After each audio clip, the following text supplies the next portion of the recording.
Cinema చూస్తున్నప్పుడు మన కళ్ళలో నీళ్లు తెప్పించే పాట, గుండెల్లో ధైర్యం నింపే బ్యాక్గ్రౌండ్ మ్యూజిక్, థియేటర్ మొత్తం ఒక్కసారిగా చప్పట్లతో మార్మొగ్గిపోయే ఎలివేషన్ స్కోర్, ఇవన్నీ ఒకే వ్యక్తి మాయ అయితే ఆ మాయ వెనుక ఉన్న పేరు ఎంఎం కీరవాణి.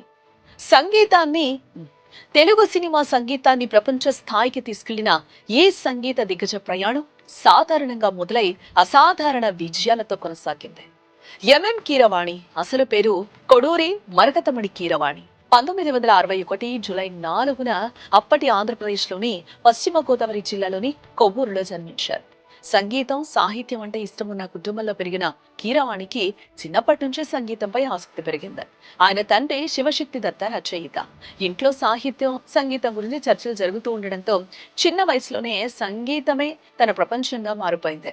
చదువుతో పాటు సంగీతంపై ప్రత్యేక శ్రద్ధ పెట్టిన కీరవాణి సినిమాల్లో అవకాశాల కోసం చెన్నై వెళ్లారు. అయితే మొదట్లో ఆయనకు అవకాశాలు అంత ఈజీగా ఏం రాలేదు. ఎన్నో రోజుల పాటు అసిస్టెంట్ గా పనిచేశారు. ప్రముఖ సంగీత దర్శకులు కె చక్రవర్తి, రమేష్ నాయుడు దగ్గర సంగీత విభాగంలో పనిచేస్తూ ఒక్కో అడుగు ముందుకేయడం జరిగింది. అప్పట్లో ఆయనకు వచ్చిన పారితోషికం కూడా చాలా తక్కువే అట. బట్ సంగీతంపై ఉన్న ప్రేమ మాత్రం ఎప్పుడూ ఆయనకి తగ్గలేదు. అయితే చాలా మంది జీవితాల్లో లాగే కీరవాణి జీవితంలో కూడా ఒక అవకాశం అన్నింటినీ మార్చేస్తుంది. దర్శకుడు కె రాఘవేంద్రరావు తెరకెక్కించిన మనసు మమత సినిమాతో సంగీత దర్శకుడిగా పరిచయం అయ్యారు. ఆ తర్వాత వచ్చిన క్షణక్షణం సినిమా కీరవాణి టాలెంట్ ను తెలుగు ప్రేక్షకులకు పరిచయం చేస్తుంది. ఆ సినిమాలోని పాటలు, బ్యాక్గ్రౌండ్ స్కోర్స్ అప్పట్లో సంచలనమే సృష్టించాయి. ఆ తర్వాత వెనక్కి తిరిగి చూసుకోవాల్సిన అవసరమే రాలేదు.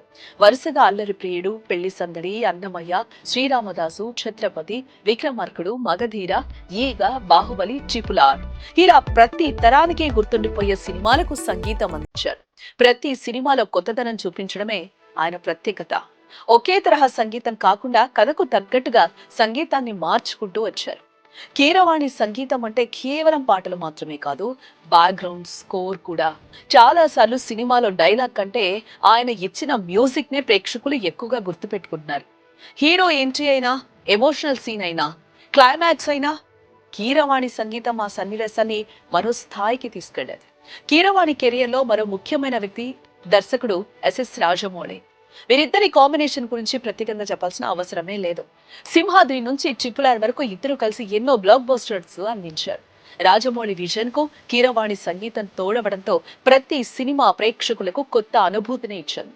ఈ కాంబినేషన్ భారతీయ సినీ చరిత్రలోనే అత్యుత్తమ కాంబినేషన్ లో ఒకటిగా నిలిచింది. ప్రపంచం మొత్తం కీరవాణి గురించి మాట్లాడుకునేలా చేసిన సినిమా ట్రిపుల్-ఆర్. ఇందులోని నాటు నాటు పాట ప్రపంచ వ్యాప్తంగా సంచలనమే సృష్టించింది.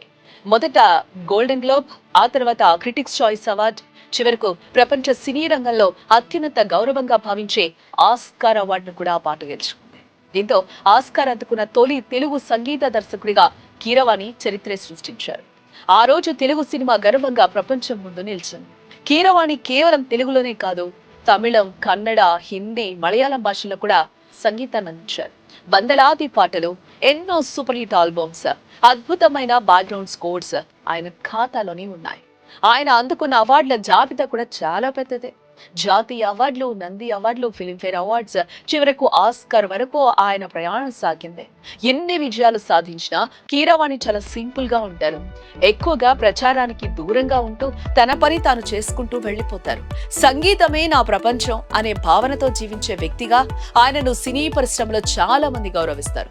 సాధారణ కుటుంబంలో పుట్టి చిన్న అవకాశంతో కెరియర్ ప్రారంభించి ప్రపంచ వేదికపై తెలుగు జెండాను ఎగరవేసిన సంగీత మాంత్రికుడు ఎంఎం కీరవాణి. ఆయన సాధించిన ప్రతి విజయం సంగీతాన్ని ప్రేమించే ప్రతి యువకుడికి ఒక స్ఫూర్తి.